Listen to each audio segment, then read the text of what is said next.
The day Parliament returned, Prime Minister Justin Trudeau rose to speak to all Canadians about an extremely serious matter.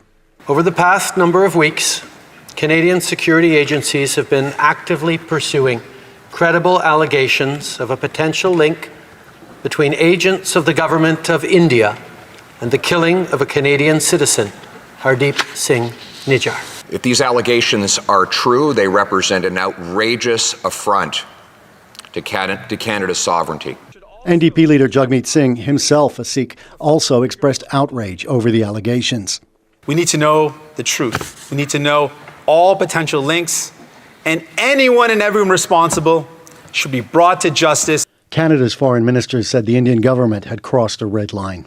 I've conveyed these principles to my Indian counterparts, and I've also told him that we expect India's full collaboration to make sure that we get to the bottom of this. Hardeep Singh Nijjar was a Sikh leader in BC and a supporter of the movement for an independent Khalistan, a Sikh state carved out of India's Punjab. India considered him a terrorist. Nijjar was shot dead by 2 gunmen outside his Surrey temple back in June. When Trudeau met India's Narendra Modi 8 days ago in New Delhi, he told him directly that Canada considered India to be behind the killing. Hello people and welcome to Choco Millionaire. So the clip you watch here was from the Prime Minister of Canada literally accusing the government of India of its involvement in the killing of Hardeep Singh Nijjar. Hardeep Singh Nijjar was an Indian Canadian citizen who was murdered on June 8th here in British Columbia, Canada. Now, for a brief history, Hardeep Singh Nijjar came into Canada in 1997 under a fake passport with the name Ravi Sharma. And when he came, he claimed that he was fleeing. His life was in danger from India, so he needed protection. Fast forward, his claim for asylum as a refugee was rejected. Days or weeks after that, he will marry a woman in British Columbia, hoping to use that option to stay in Canada. And that was also rejected, as the marriage was described as a marriage of convenience. Later on, he will become a Canadian citizen. Hardeep Singh Nijjar was accused by the Indian government for his affiliations with the Khalistan movement. The Khalistan movement is a separatist movement calling for an independent Punjab state. Now, there is this rift between the Punjabs of India and the government of India, and it goes back as far back as 1984, when there was a serious killing of Punjabs in India. You can look a bit more into that history. I don't want to bore you with that. So on Monday, the government of Canada, through its Prime Minister in Parliament, accused India of being directly responsible for the killing of Mr. Nijjar Singh. And according to Prime Minister, as you heard in the video, the government of Canada has credible information suggesting that India was involved. Now, of course, India has also come out to deny the allegations that this is false and is not the case. Now, India took steps to halt the processing of visas for Canadian citizens. Now, data shows that last year, over 270,000 Canadians visited India as tourists. Now, for the record, most of these people are actually Indians who became Canadian citizens and have been visiting India. So, Indian Canadian citizens. Now, we are currently in the season of fall, which is also a time that a lot of Indians will leave the cold country of Canada and go to India. Indian Canadians will leave the cold country of Canada and go to India and get married or attend weddings or connect with families. For a lot of Indians, when they become Canadian citizens, some of them will abandon or renounce their Indian citizenship and take on their Canadian citizenship, since India does not allow dual citizenship.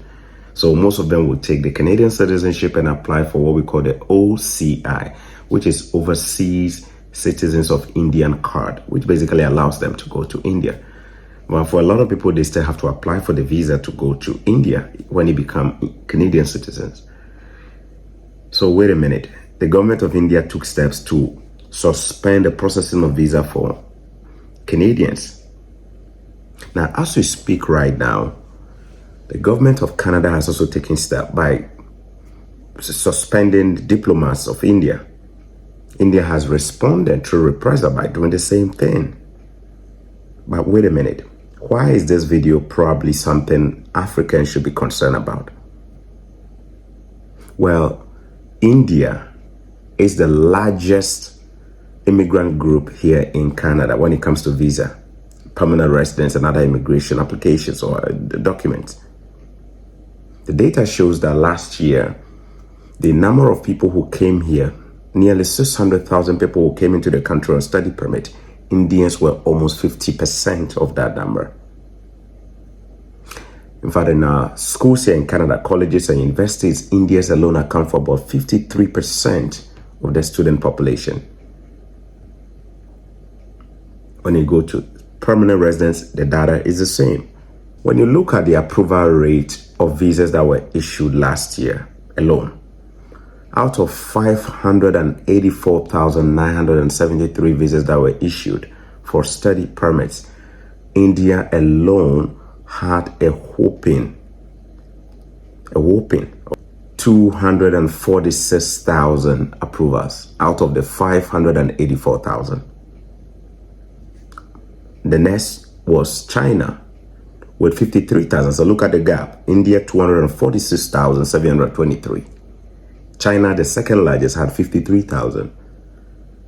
And then you have Nigeria coming in fourth place. But then we have Philippines in third place with 27,000 visa approvals. And then Nigeria with 19,000. Then my country, Ghana, with a little over 3,000. Why is this tension, diplomatic tension between India and Canada, a big deal? It is a big deal because we have already, and if you look at the previous graph, you will notice that India was so up, the numbers were just going up like that. In fact, for a lot of us Africans who are immigrants in Canada, or for other immigrant groups, there is this feeling that this country is almost like mini India, because there are Indians almost everywhere. And don't get it wrong, Indians are very hardworking people, very successful people in whatever they do. If you go to a lot of campuses here, schools here, most of the classes you'll find filled with Indians too. Majority are Indians. So is there a possibility that Canada will also respond to Indians' decision to suspend visa processing for Canadians? Will Canada respond the same way? As we speak right now, there is no official decision from the government of Canada. I suspect that the government of Canada will probably make this official by also suspending visa approval for Indian nationals. This means that study permit visas will be affected. If this happens, actually, it means that visitors visa approvals will go down for India. And it simply means that the focus will go to other regions, such as my continent, Africa, China, or the Philippines, and other places too. Now, what this means is that even though we shouldn't be excited about the tension between India and Canada, obviously nobody wants this kind of tension, but it could be also a time that a lot of Africans could see visa approvals coming through. So brace yourself. If you're coming in the month of January, this could be the time that you could see even a surge in approval rate for your own country. Why? Obviously, there are targets. So if these students are not going to come in, then they have to give the chance to other nationals to come in. Could this also be the time that the debate about whether there should be a regional balance in terms of visa approval should also be looked at? Some have advocated for fairness, that you cannot allow one country to dominate the immigration process or benefits than other regions. But of course, India has the numbers. In terms of population, India's population is a big size, big factor.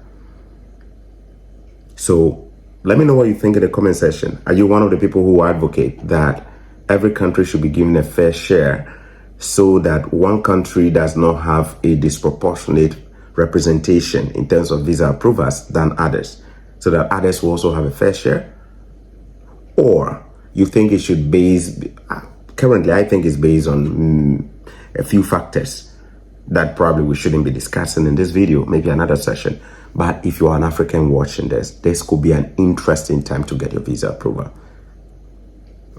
I predict that Canada will continue to respond. Now, people have also asked a question. Could India also have a case here? The way they are responding, because India seems to be, Canada, of course, released that vision, then India began responding, and then Canada responded, and blah, blah, blah. A lot of Canadians are also not happy about how Canada is handling this. Some also think that the late Mr. Hardeep Singh Nijjar was actually engaging in activities that undermine the government of India as a Canadian citizen. And whilst all of this happened, they're accusing Canada of not doing anything about it. In fact, some have accused Canada of harboring criminals or wanted groups, people on the most wanted list of India in Canada. So basically, the accusation here is that from the government of India is that Canada has become a safe haven for criminals and terrorists to actually hide. Of course, Canada's position will be that these are Canadian citizens and those allegations against them are not proven. So even though there are arrest warrants and what have you, tax put on them, it might not necessarily be the case. Well, for our people in India, we sympathize with them, and we can only hope that this diplomatic tension between India and Canada is addressed as soon as possible. But until then, please expect that immigration numbers for India will drop. So if you're watching this and you've been planning to put in your application to apply for a study permit or permanent residence or something like that, this next few weeks or months could be an interesting time to look at. Let me know what you think in the comment section. My name is Chakwa Millionaire. If you did enjoy this video, make sure you smash the like button, subscribe, and activate the notification as well, so that whenever I drop videos like this, you'll be one of the first people to see. I love you guys, so have a good night. Bye.